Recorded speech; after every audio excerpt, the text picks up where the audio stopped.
பண்ணாரியம்மன் திருக்கோவில் சத்தியமங்கலம் வனப்பகுதியில் அமைஞ்சிருக்க பண்ணாரியம்மன் இவங்க சுயம்புவாக தோன்றிய அம்மன். சுமார் 300 ஆண்டுகளுக்கு மேலே பழமையான கோயில் இது. தமிழக மக்கள் எந்த அளவுக்கு வர்றாங்களோ அதே அளவுக்கு மைசூரில் இருந்தும் இங்கே மக்கள் அதிகமாக வர்றாங்க. மிகவும் சக்தி வாய்ந்த காவல் தெய்வமாக இவங்க திகழ்கிறாங்க.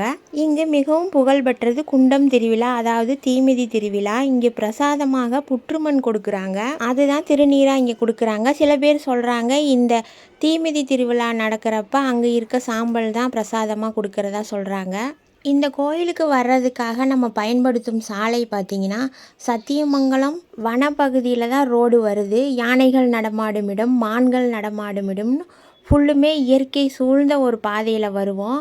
அது பக்கத்தில் பவானிசாகர் டேமு, பார்க்கு எல்லாத்தையும் பார்த்துட்டு தான் வருவோம். லாங் வீடியோ இருக்குது, போய் பாருங்கள். நன்றி, வணக்கம்.